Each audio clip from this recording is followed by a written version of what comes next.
Hello, welcome back to Tarot by Andy. This is my vibrational reading. Please do your own research for entertainment purposes. I'd like to find out who is the favorite mouthpiece, Omid Scoobie or Gayle King.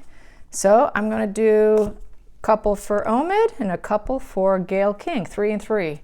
And then I will pull down from there. So how does that sound? It's looking like Gayle King has replaced Omid. That's what it's looking like. So here we go. Gayle King versus Omid Scoobie. The mouthpieces. Here we go. Here goes for Omid. Please be clear, Omid Scoobie, and the energy of him working with the Markles. How do they feel about him? How do they feel about Omid Scoobie? Omid Scoobie. Omid. Omid. Here, that one's sticking out. I'm going to take it, and I'm going to take this one. So there's Omid. Gayle King. Gayle King, Gayle King, please be clear. Wow, Gayle King. Whoa, she got the Chariot. Gayle King is the Chariot. I'm gonna keep doing this. There we go. With the Ace of Cups in reverse.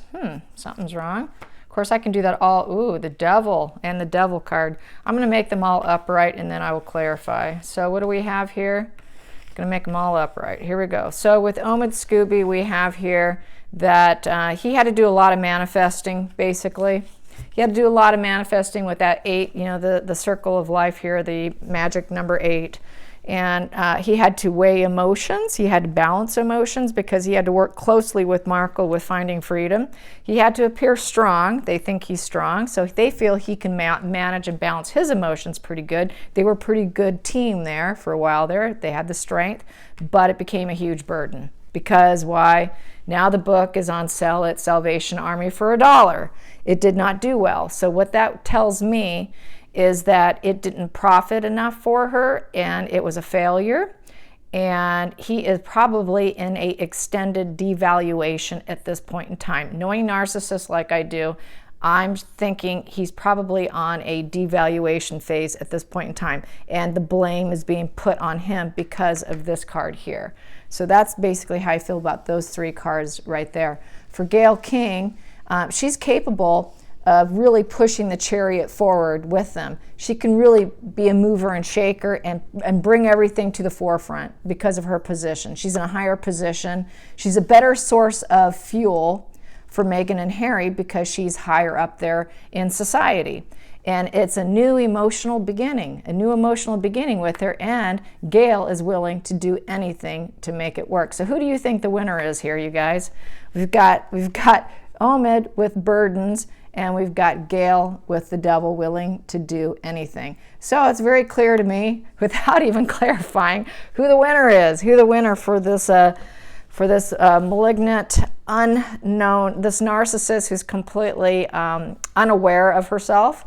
I'm really getting under the impression here. She is high spectrum. She is pretty high up there as far as traits go, but she's completely, utterly unaware. That's why she has so many missteps, you guys. That's why she screws up so often. That's why she can't keep her lies straight. She is also, you know, a lower in the sense that she uses her emotions. If she was super more of an ultra, they call them ultra narcissist, she'd be more cool and calm and collected and better at her calculating behavior. But no, she's a little bit of a lesser because she has to resort to emotions and she can't keep her stuff straight. So she makes a lot of errors, and that's why she keeps flubbing up constantly. But she's willing to do anything, and Gayle's willing to do anything. So it's looking like obviously Gayle is the winner here. So let's take the winner here, and let's find out about Gayle here. Let's find out more about Gayle. More about Gayle. What is it about Gayle that they like besides the Devil? Or let's see, what is she going to do with the Devil? We already know she's going to push things forward, and it's going to be a new emotional beginning for her, a birthing of them. So let's find out about the Devil. What is she going to do with the Devil? Devil energy with Gayle King. What Devil energy? What Devil acts? What Devil cards? What is she going to do? What is she going to do? What lies? What is she going to put there? Please clarify the Devil. Please clarify the Devil. Here we go.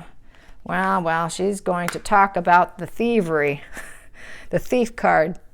So she's probably going to scapegoat, more than likely, because the devil's willing to do anything. I see that she's going to talk about the people, the accusations of how they are, how they stole things and didn't do what they were supposed to, and things are not going as planned. But this is my thief card, so she's going to talk about how things didn't go as planned, and oh, Megan didn't do this and Megan didn't do that. So she's going to try and cover that up. She's going to try and cover that up, or smooth it over anyways, right?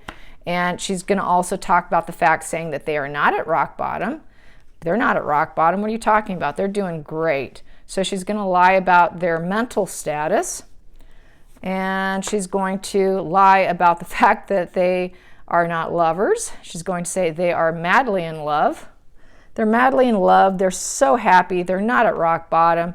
And no, they didn't steal money. They did not steal any money. They didn't, take from any accounts and then put them in overseas accounts or in foundations that are situated in, I think it is in Maine or something. It's off to the side where they can get it do it all tax-free. It's like a nice hub for foundations. No, they didn't do that. They didn't do that.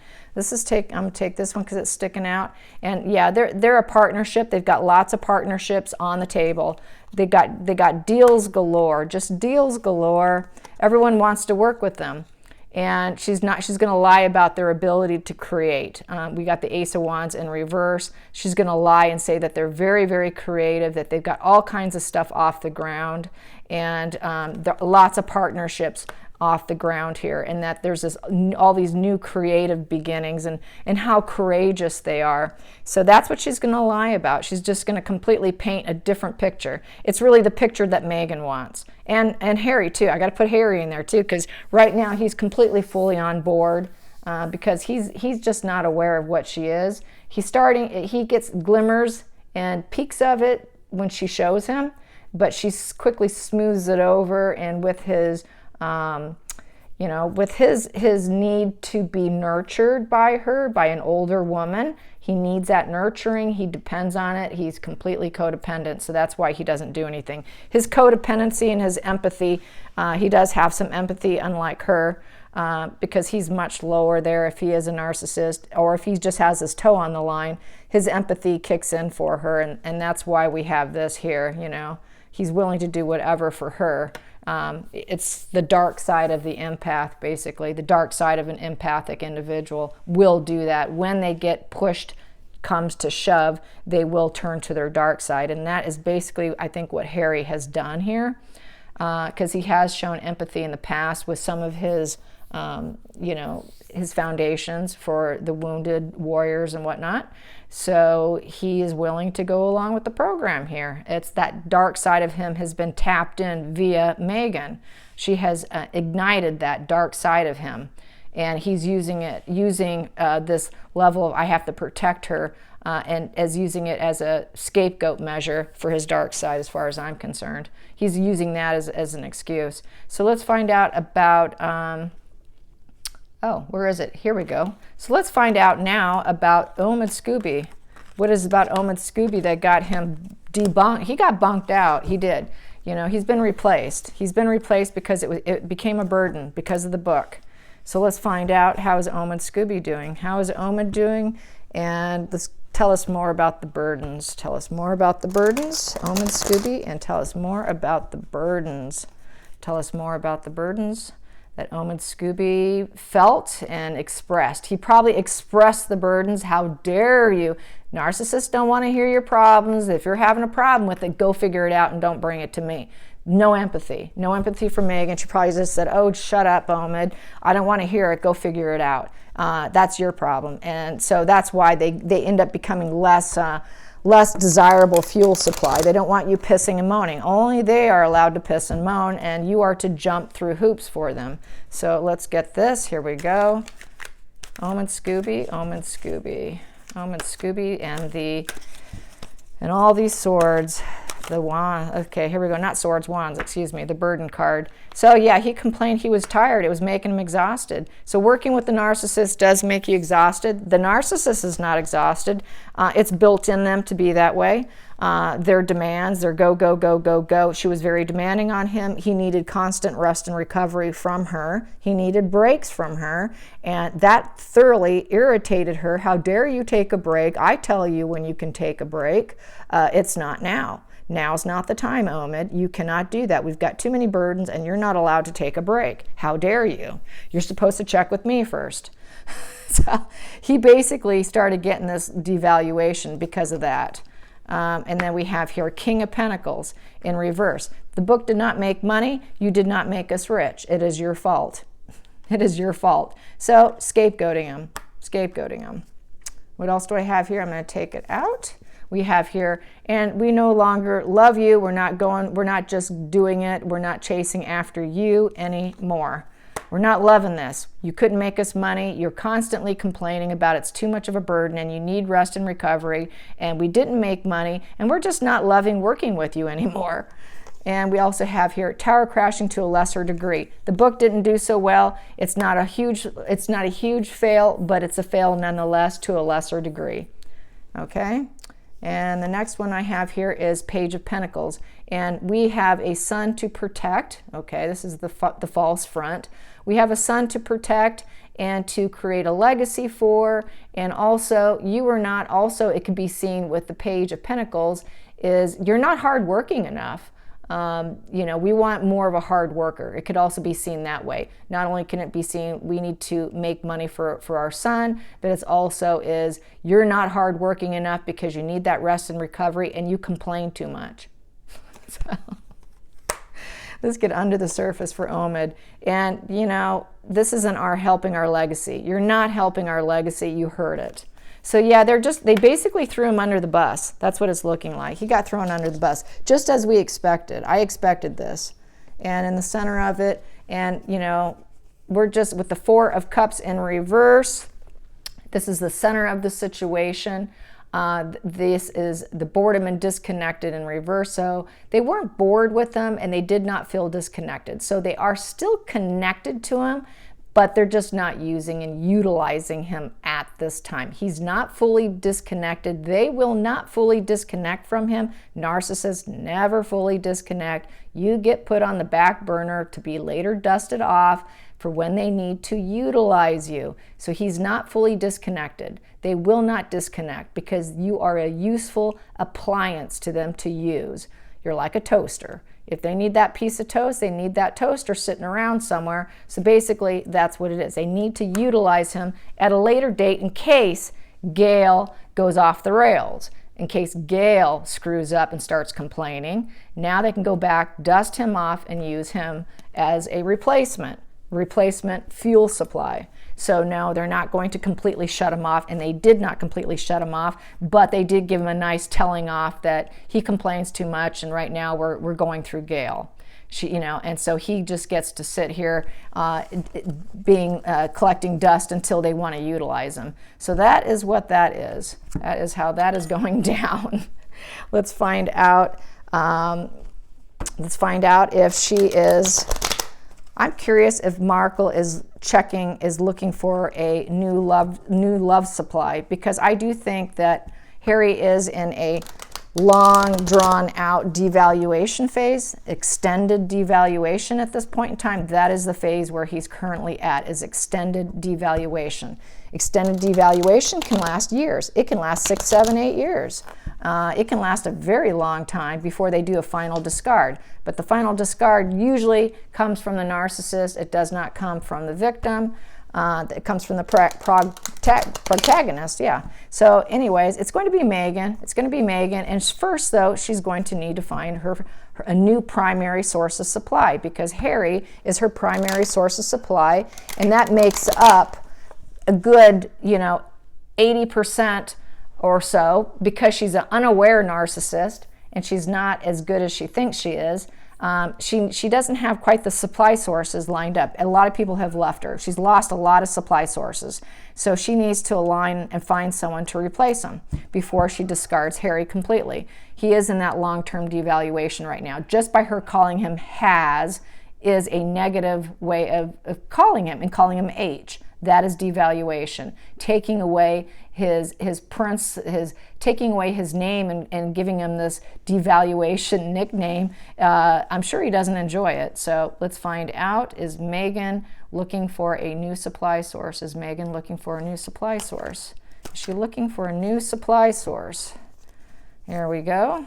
We've got here justice. So with justice, truth on the right path. So she would be on a new path. This is on a new path, basically, taking a new path for justice. Justice would be like her, like, this is what's fair to me. It's fair to me. They think they have the right to do what they want. So I would think yes, based on a justice card, but we got to see what it's with. Yes, justice with loss and greed. So I would say she's looking, yeah. So with the justice, I have the right to do what I want. I am going to take on the right path. I'm going to create this loss here.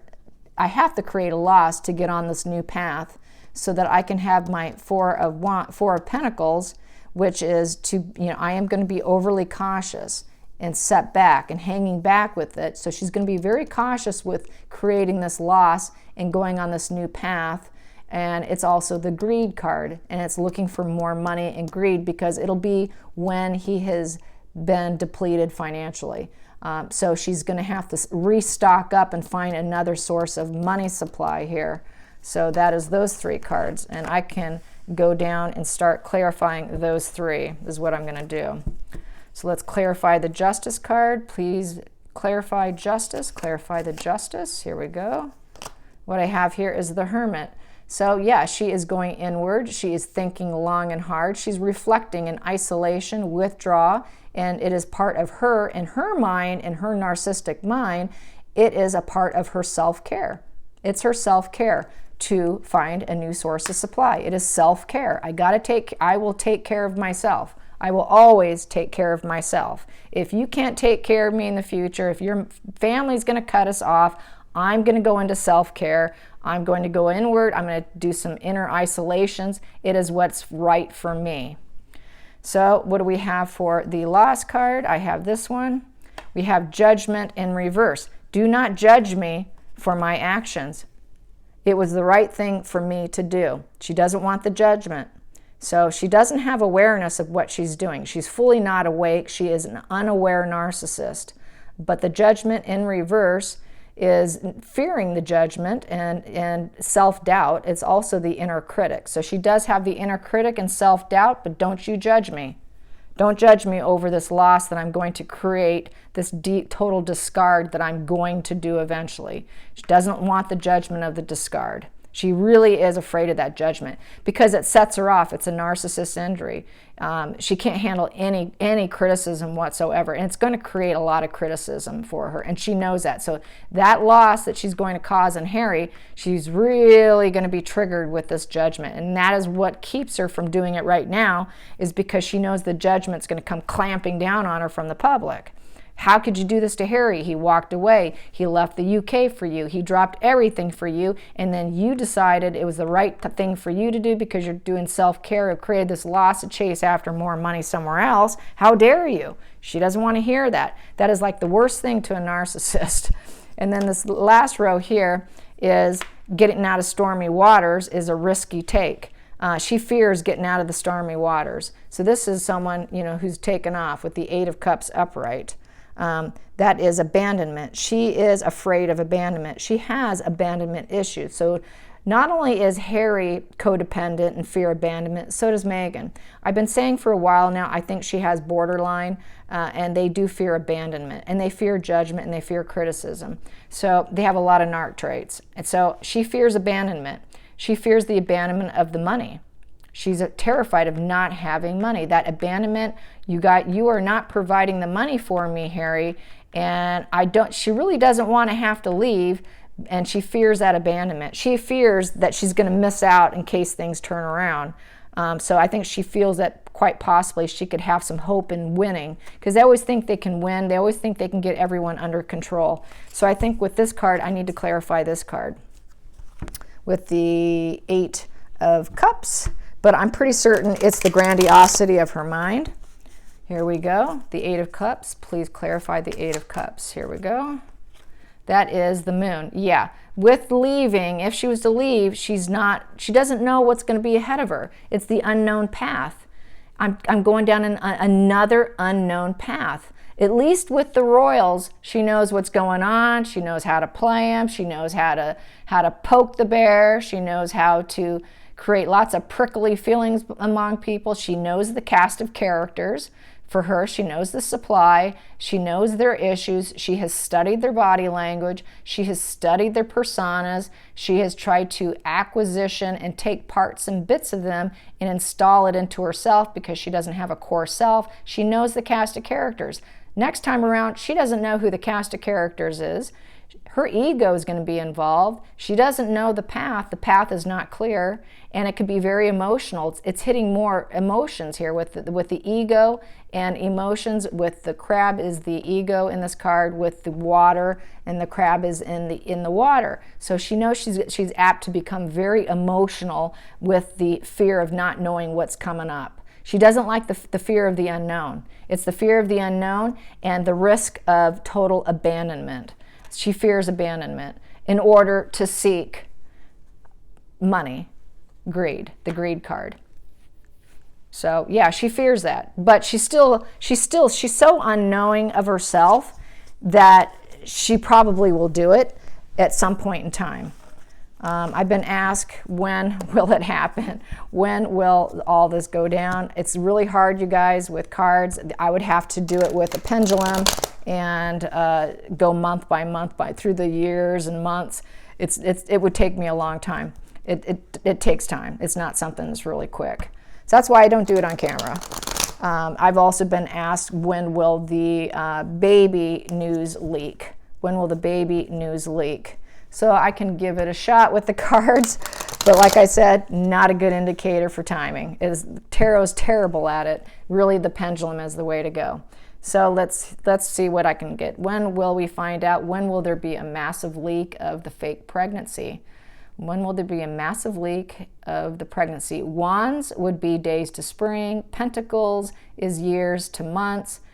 Swords is weeks to autumn. And Cups is months to summer. Yeah, so I have it written down off to the side. I did not memorize that, because I can never remember that. Anyway, so here we go. Let's see what pops out. If it's going to be a wand, a pentacle, a swords, or a cup will tell us. Here we go. When will we know? When will we know? When will we know that all this will leak out? Here we go. We have got the Magician. Okay, so it's going to take some manifesting from some people. People have to work up the courage to do it, for starters. Yeah. And we've got here a Wand card. It's going to take courage. It's going to take courage, and it's going to take someone with King energy, someone who's not afraid, someone who's has leader energy, and is willing to take on the challenge, and is brave enough to do it, quite frankly. And so Wand energy is days to spring. Wow. So I would say sometime this spring it's going to start leaking out. This spring. That's what the cards are saying. Hopefully that's accurate. Springtime. It's going to take some manifesting from this energy here. Whoever this is, who knows? But it's someone in her circle who's been in her circle that she hurt, and that does not look at her in a nice light and would like to take her down. It's going to take this kind of King energy to do it. A very strong personality. So that is that. I hope you guys enjoyed this. Until next time, like and subscribe. Bye.